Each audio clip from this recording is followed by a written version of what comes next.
George Santos is gone. Here is that historic moment. Only the 6th time a representative has been expelled from the House in its history.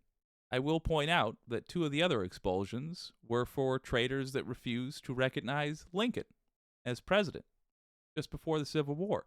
I might point out that there's a whole lot of Republicans that we could expel on the same grounds. But here's, let's hope, the first.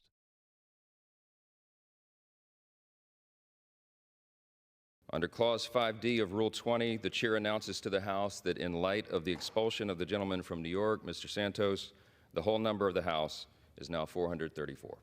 By a vote of 311 to 114, U.S. House Speaker Mike Johnson said Friday that his chamber had voted to expel indicted New York Representative George Santos over criminal corruption charges and accusations of misspending campaign money. The vote to remove the freshman lawmaker exceeded the required two-thirds majority. Santos, who became only the 6th member to be expelled, had little to say to reporters afterward. You know what?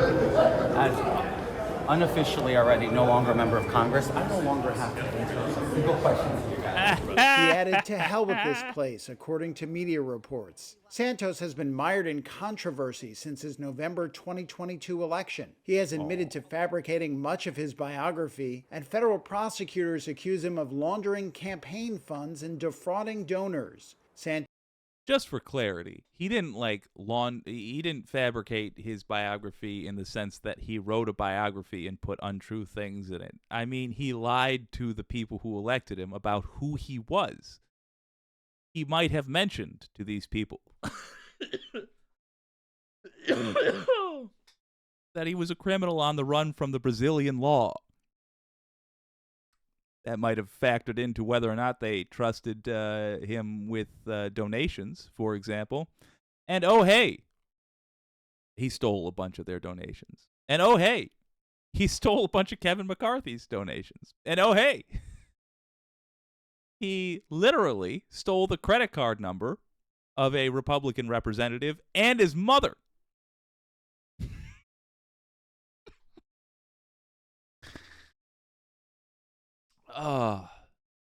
That's who these people are.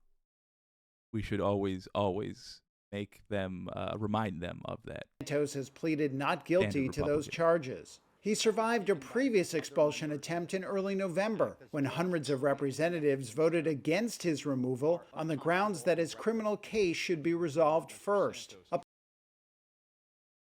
You know, your old pal Jake is usually very much in the camp of get rid of the bums immediately at the drop of a hat for any reason. I actually agree with the reasoning here. Even you know what? Set aside whether or not I agree with it. There is reasoning here. If there were Republicans saying, wait a minute, he's not been convicted of anything. I know there were some Democrats that were saying that. That's true. That's true. It annoys me a little bit, but it's actual reasoning for voting against expelling this guy. I want to point that out because we're in an era where most things are not done when Republicans are involved with any sort of stated reason. All the reasons are behind the scenes and shady. They're just evil. But I will give them credit where it is due in this regard. In that first vote, all right, I understand. And I'll further state, I don't think he's got a criminal conviction yet. However,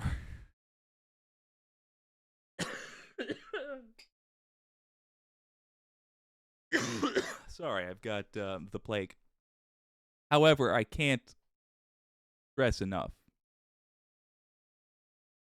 He was literally stealing credit card numbers from his coworkers. Like, we have to some degree, operate within the bounds of reality. It can't all be hypothetical. It can't all be, well, what sort of precedent will this set for future blah, blah, blah, blah, blah. I understand we are constantly setting precedent. I understand people will use this to try to expel people for nonsense, and they will cite George Santos as um, a reason that that is now acceptable. It's going to be incumbent upon us, we the people, to communicate heavily with our representatives. Hopefully, if you're a member of the Wicked community, you're now used to contacting your representative. That's a habit of yours. Do it again the next time this comes around, when they try to expel somebody without a criminal conviction over a disagreement rather than an actual violation of the public trust. And make it clear that you know the difference between George Santos and what comes next. George Santos was a humorously and uniquely scuzzy individual. Bipartisan congressional investigation last month found that he charged almost $4,000 for spa treatments, including Botox, to his congressional campaign account. He also spent more than $4,000 of campaign money at the luxury retail store Hermes and made smaller purchases from OnlyFans, an online platform known for sexual content. That prompted several Republicans who backed him in November's vote to say they would support kicking him out. Fellow Side note, I should totally start an OnlyFans. I would love. I've been fiddling around with the idea of putting WYCD on wildly unexpected platforms just to fuck around. I would love to have an OnlyFans. I would more like to put WYCD on like MySpace. Have that come out of nowhere, right? Total retro social media platform. All right, let's watch the end of this. New York Republican Representative Mark Molinaro on Thursday explained why he would vote to remove Santos. He has manufactured his entire life to defraud the voters of his district an honest choice for a member of Congress. He has lied to donors and to colleagues, taking advantage of election law, using campaign funds to personally benefit himself. And he has defamed not only his office, but the institution itself. Santos's expulsion reduces Republicans' already slim majority to 8 seats. His district, which includes parts of New York City and Long Island, is seen as competitive. Democratic New York Governor Kathy Hochul has to call a special election to fill the seat. Only very technically is she a Democrat. Kathy Hochul is the kind of person who I'd like to point you to when I say that the Democrats will become the new conservative. That punk is a Republican in all but name. She is a conservative.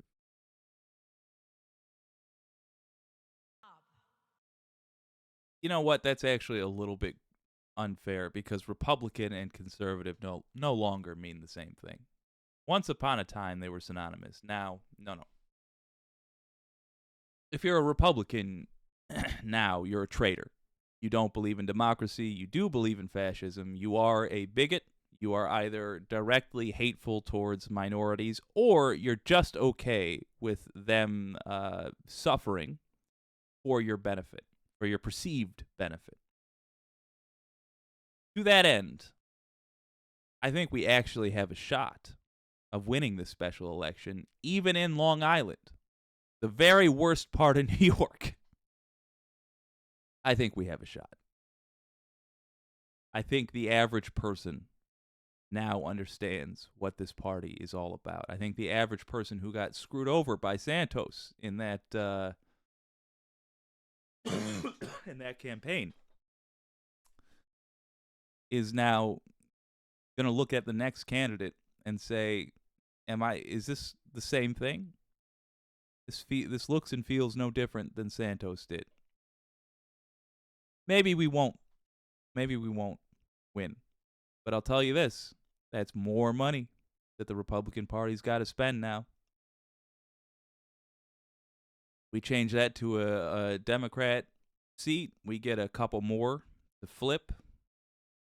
Truly, I don't think it's likely, but truly, by November of next year, we could have a return to the majority, a slim majority in the House, just by how incompetent Republicans are.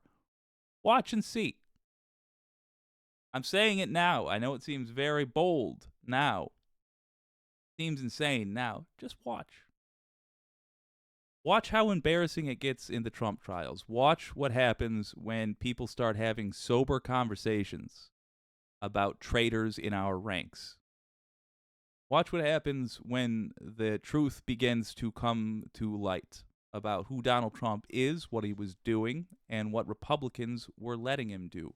More on that next. It is not going to be a good look. If you live in a purple state, if you are a senator, if you are anybody that has to deal with reality regularly, it's not going to be a good look to be associated with the Republicans. It never should have been. They always have been this despicable. But at least now it's obvious, and we have people like George Santos to thank for that.